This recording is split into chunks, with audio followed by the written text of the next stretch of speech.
இவங்க 2 பேரும் ஸ்டார்ட்டிங் ஸ்டேஜில் இருக்கும்போது எனக்கு தெரிஞ்சிருச்சு. ஓ, உங்களுக்கு முன்னாலே தெரியும் அப்ப? தெரிஞ்சிருச்சு.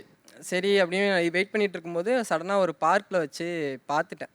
பார்த்தோன்னே ஃபஸ்ட்டு என்ன அடிச்சிடலாமா அந்த மாதிரிலாம் தோணுச்சு. அப்புறம் வந்துட்டு சரி அவள் ஆசைப்பட்டுருக்குறா, ஃபஸ்ட்டு அட்வான்டேஜும் கொடுக்கவும் வேண்டாம், இதாகவும் வச்சுக்க வேண்டாம் அப்படின்ட்டு. எங்கே வச்சு பார்த்தீங்க? பார்க்கில் வச்சு பார்த்தீங்களா? எந்த ஊர் நீங்கள்? திருநெல்வேலி. ஓ, திருநெல்வேலியில் பார்க்கில்? Science centre. ஓ, இல்லை சார், அடிக்க வந்தான், என்னதான் அடிக்க வந்தான். அப்போ அவங்க ஊடையில் போய் தடுத்துட்டாங்க. அடிக்க வந்தால் நான் போய் முன்னாடி நின்றுட்டேன். ஸோ ஏதோ பிரச்சனை பண்ணலாம்னு நினச்சேன். ஒன்றும் பண்ணல. யார் ஃபஸ்ட்டு ப்ரப்போஸ் பண்ணான்னு கேட்டேன் சார். அப்போ மேடம் தெரிஞ்சோடனே நம்மளால எடுத்து ஒன்றும் பண்ண முடியாது. ஆனால் இப்போ வீட்டுக்கு தெரிஞ்சோடனே அவங்க ரியாக்ஷன் என்னவா இருந்துச்சு? அவங்க எதிர்த்துருப்பாங்களா, பயந்துருப்பாங்கல்ல? அப்பாவோட ஃப்ரெண்ட் மூலமாக தான் வீட்டுக்கு தெரிஞ்சிச்சு.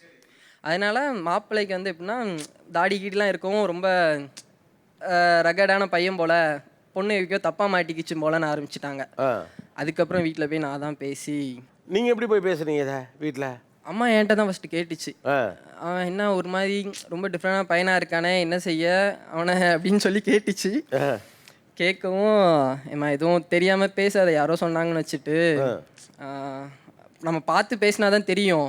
அவளும் என்ன சொல்ல, அவன் பொண்ணு ஒன்றும் சும்மா இல்லை. அன்றைக்கி நம்ம ஏதாச்சும் ஒரு ரியாக்ஷன் வீட்டில் நம்ம சொல்லியிருந்தா கூட அவங்க இவளைக்கு எடுத்து டியூஷன் எதுவும் அனுப்பாமல் ஒரு மாதிரி இக்கட்டாக வச்சுருந்தோம்னா ரிசல்ட் எனக்கு நான் நினச்சது 12th நல்ல ரிசல்ட் எடுத்துன்னே வச்சுட்டு இருந்தேன். அங்கே அடி வாங்கிடக்கூடாது அப்படின்னு சொல்லிட்டு தான் இவங்க கிட்டையும் இவகிட்டையும் பெருசாக எதுவுமே நான் ரியாக்ட் பண்ணல. நல்லா மார்க் எடுத்துடணும் அப்படின்னே வச்சுட்டு இருந்தோம் சார். ஸோ தங்கச்சி இப்படியா நல்லா படிச்சிடணுங்கிறதுலே இருந்திருக்கீங்க. ஒருவேளை இது வீட்டில் சொன்னால் பிள்ளையோட படிப்பை நிறுத்தும் வாய்ப்பு இருக்கு. கட்டாயம் நிறுத்திட்டாங்க. இல்லை கொஞ்சம் மார்க் கூட ட்ராப் ஆகிடக்கூடாது, ஏன்னா நல்ல மார்க் எடுக்கணும் தான் வச்சுட்டு கடைசியில் அது படிப்பு தான் நம்மளை காப்பாற்றுச்சு இல்லை, அது மாதிரி படிப்பு தான் உங்களை காப்பாற்றிருக்கு போல. ஆமாம் சார், இப்போவும் ரிசல்ட் ஒன்றும் இவனுக்கு வேஸ்ட்டாக போகலை சார். வீட்டில் எல்லாரும் நினச்ச மாதிரி நான் இப்போது கவர்மெண்ட் எக்ஸாம் கிளியர் பண்ணி ஃபார்மசிஸ்ட்டாக ஒர்க் பண்ணுறேன் சார்.